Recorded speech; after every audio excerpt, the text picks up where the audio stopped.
नमः संस्कृताय। सर्वेभ्यो नमो नमः। पंडित सुंदरलाल शर्मा मुक्त विश्वविद्यालयस्य अंतर्गतस्य संस्कृत विभागस्य तत्वाधाने आयोजितायां संस्कृत व्याख्यान श्रृंखलायां सर्वेषां प्रिय छात्राणां हार्दिकं स्वागतम्। अद्य अस्याः व्याख्यान श्रृंखलायाः क्रमे वयं श्री ईश्वरकृष्णेन विरचितस्य सांख्यदर्शनस्य प्रकरणग्रन्थस्य सांख्यकारिका नाम्नः विषये सारगर्भितां चर्चां करिष्यामः। पंडित सुंदरलाल शर्मा मुक्त विश्वविद्यालय के अंतर्गत संस्कृत विभाग के तत्वाधान में आयोजित संस्कृत व्याख्यान माला में आप सभी आत्मीय शिक्षार्थी बंधुओं का हार्दिक स्वागत है। आज के व्याख्यान माला के क्रम में हम श्री ईश्वर कृष्ण रचित सांख्य दर्शन के प्रकरण ग्रंथ सांख्य कारिका पर सारगर्भित चर्चा करेंगे। श्री ईश्वर कृष्ण द्वारा रचित सांख्य कारिका भारतीय दर्शन की सांख्य परंपरा का सर्वाधिक सुव्यवस्थित, प्रामाणिक और तत्व प्रधान ग्रंथ है। यह ग्रंथ भारतीय चिंतन परंपरा में इसलिए विशिष्ट स्थान रखता है क्योंकि इसमें जीवन, जगत, चेतना, दुख और मुक्ति से संबंधित प्रश्नों का समाधान अत्यंत तर्कसंगत, क्रमबद्ध और वैज्ञानिक दृष्टि से प्रस्तुत किया गया है।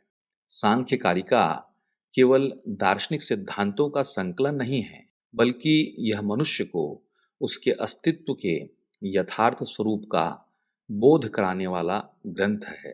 इसकी विशेषता यह है कि यह जीवन की समस्या को कल्पना या आस्था के आधार पर नहीं, बल्कि अनुभव, तर्क और विवेक के आधार पर सुलझाने का प्रयास करता है।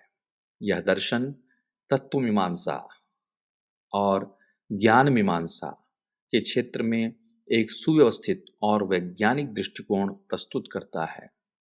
सांख्य दर्शन के प्रामाणिक और सुविख्यात ग्रंथों में ईश्वर कृष्ण विरचित सांख्य कारिका एक सर्वोपरि ग्रंथ है।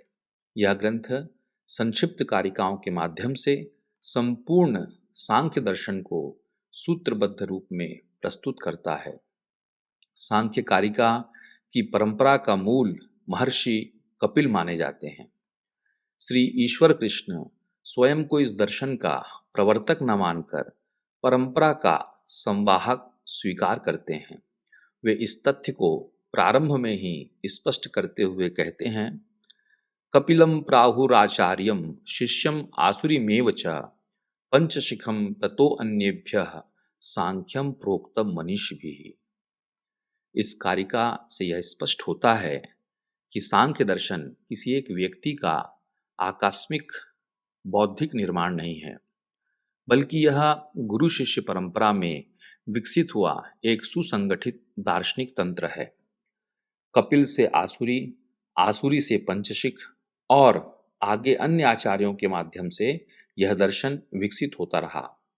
ईश्वर कृष्ण इस परंपरा को स्वीकार कर यह संकेत करते हैं कि उनका ग्रंथ परंपरा सम्मत भी है और तर्क संगत भी। सांख्य दर्शन को सामान्यतः लोग एक नास्तिक दर्शन कह देते हैं, किंतु यह धारणा अत्यंत ही अधूरी है। सांख्य दर्शन ईश्वर को नकारता नहीं, बल्कि तत्वमीमांसा को स्वतंत्र रूप से स्थापित करता है।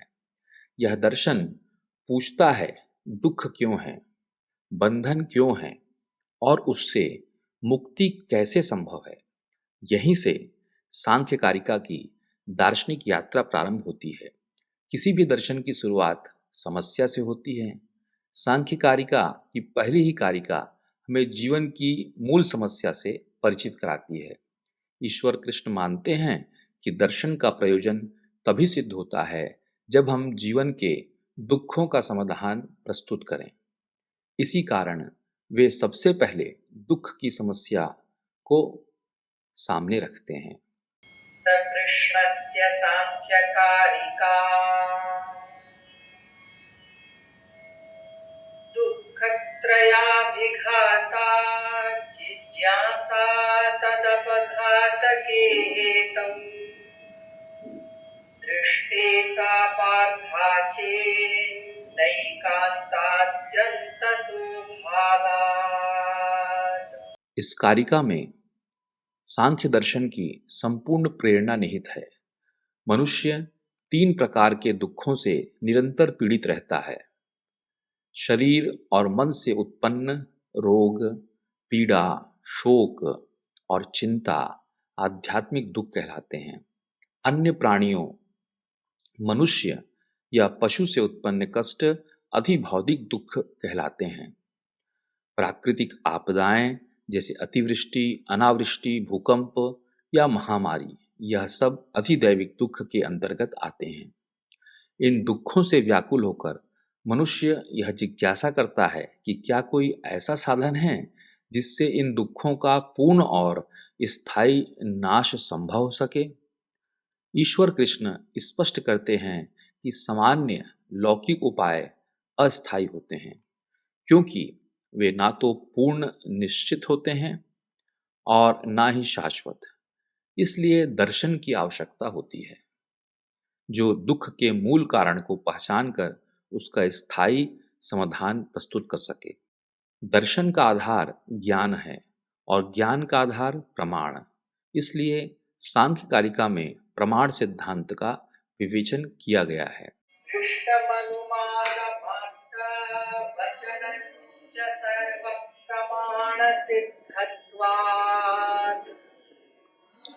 त्रिविधं प्रमाणमिष्टं प्रमेय सिद्धि प्रमाणात्।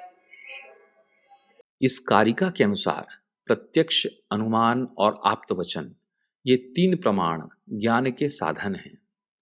प्रत्यक्ष इंद्रियों के माध्यम से प्राप्त होता है, अनुमान तर्क के माध्यम से प्राप्त होता है और आप्तवचन उन विश्वसनीय व्यक्तियों का कथन है जिन्होंने सत्य का प्रत्यक्ष अनुभव किया हो। सांख्य दर्शन में इन तीनों प्रमाणों का समन्वय यह दर्शाता है कि यह दर्शन ना तो केवल इंद्रियानुभव तक सीमित है और ना ही केवल शास्त्रीय वचनों पर निर्भर करता है, बल्कि तर्क और अनुभव दोनों को समान महत्व देता है।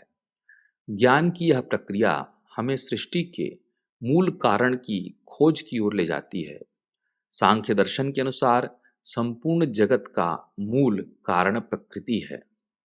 प्रकृति के स्वरूप को स्पष्ट करते हुए ईश्वर कृष्ण कहते हैं, इस कारिका के अनुसार प्रकृति त्रिगुणात्मक है। उसमें सत्व, रजस और तमस, ये 3 गुण निहित हैं। प्रकृति अचेतन है, अविवेकी है और सृष्टि उत्पन्न करने की क्षमता रखती है। सत्वगुण प्रकाश, ज्ञान और संतुलन का कारण है। रजस गुण क्रिया, गति और प्रवृत्ति का कारण है तथा तमस गुण जड़ता, आवरण और अज्ञान का कारण है। जब त्रिगुणों में साम्यावस्था रहती है तब सृष्टि अव्यक्त रहती है, किंतु जैसे ही यह साम्य भंग होता है, सृष्टि की प्रक्रिया आरंभ हो जाती है। प्रकृति के साथ साथ सांख्य दर्शन पुरुष के अस्तित्व को भी स्वीकार करता है। सांख्य कहता है, पुरुष चेतन तत्व है और प्रकृति से सर्वथा भिन्न है। पुरुष के अस्तित्व को सिद्ध करते हुए ईश्वर कृष्ण कहते हैं, संघात परार्थत्वात् त्रिगुणादि विपर्ययादधिष्ठानात् पुरुषोऽस्ति भोक्तृभावात् कैवल्यार्थं प्रवृत्तिश्च। यह कारिका हमें बताती है पुरुष के अस्तित्व के अनेक तर्क दिए जा सकते हैं। शरीर, इंद्रियां और मन का संघात किसी अन्य के लिए कार्य करता है, इसलिए कोई ऐसा चेतन तत्व अवश्य होना चाहिए जिसके लिए यह सब है। पुरुष त्रिगुणों से भिन्न है, अधिष्ठाता है, भोक्ता है और कैवल्य की ओर प्रवृत्त होता है। सांख्य दर्शन के अनुसार पुरुष अकर्ता है, साक्षी है और अनेक है, क्योंकि प्रत्येक जीव का अनुभव भिन्न होता है। सृष्टि की प्रक्रिया को सांख्य दर्शन में तत्व दृष्टि के रूप में समझाया गया है। प्रकृतिर्महास्ततोऽहङ्कारस्तस्मात् गणश्च षोडशकः तस्मादपि षोडशकात् पञ्चभ्यः पञ्चभूतानि। इस कारिका के अनुसार प्रकृति से महत् तत्व की उत्पत्ति होती है, महत् तत्व से अहंकार, अहंकार से मन, इंद्रियां और तन्मात्राएं तथा तन्मात्राओं से पंच महाभूत उत्पन्न होते हैं। इस प्रकार सांख्य दर्शन में कुल 25 तत्व माने जाते हैं। यह तत्व सिद्धांत सृष्टि को कारण कार्य संबंध में समझाने का एक वैज्ञानिक प्रयास है। प्रश्न उठता है कि यदि पुरुष शुद्ध चेतन और अकर्ता है तो वह बंधन में कैसे पड़ता है। इस प्रश्न का उत्तर देते हुए ईश्वर कृष्ण कहते हैं, तस्मात् तद विपर्यासात सिद्धम बंधम सतत्वतः। अर्थात इस कारिका के अनुसार बंधन का वास्तविक कारण अविवेक है।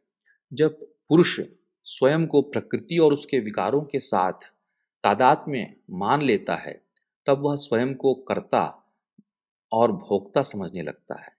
यही मिथ्या ज्ञान बंधन का कारण है। मोक्ष या कैवल्य का स्वरूप स्पष्ट करते हुए ईश्वर कृष्ण कहते हैं, तस्मान्न बध्यते द्धा न मुच्यते नापि संसरति कश्चित् संसरति बध्यते मुच्यते च नानाश्रया प्रकृति। इस कारिका का तात्पर्य यह है कि जब विवेक ज्ञान उत्पन्न हो जाता है तब प्रकृति अपना कार्य पूर्ण कर लेती है और पुरुष अपने शुद्ध स्वरूप में स्थित हो जाता है। इस अवस्था में दुखों का पूर्ण अभाव हो जाता है। सांख्य दर्शन में मोक्ष किसी नवीन अवस्था की प्राप्ति नहीं है, बल्कि आत्मस्वरूप की पहचान है।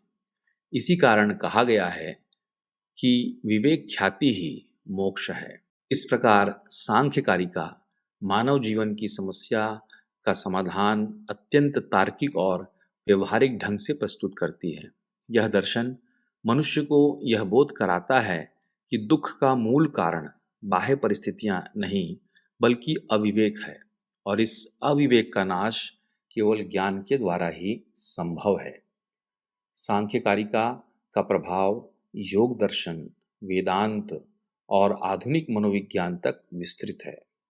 ईश्वर कृष्ण की यह रचना भारतीय दर्शन परंपरा में एक कालजयी ग्रंथ के रूप में प्रतिष्ठित है। प्रिय शिक्षार्थी बंधुओं, सांख्य कारिका केवल श्लोकों का संग्रह नहीं है, यह तर्क, मनोविज्ञान, अस्तित्व और मुक्ति का एक संगठित दर्शन है।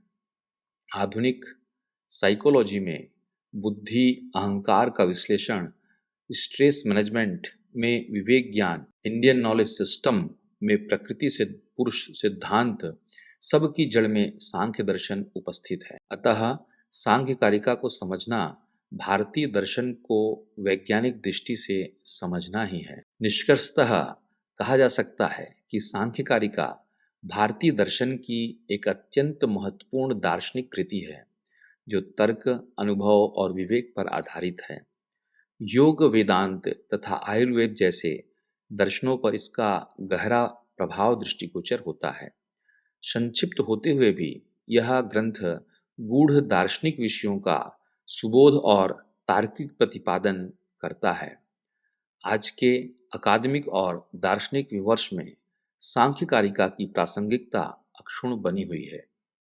आज के व्याख्यान क्रम में आज इतना ही। आगामी व्याख्यान क्रम में एक नवीन प्रकरण के साथ पुनः स्वाध्याय में संलग्न होंगे। तावत शुभम भूयात्।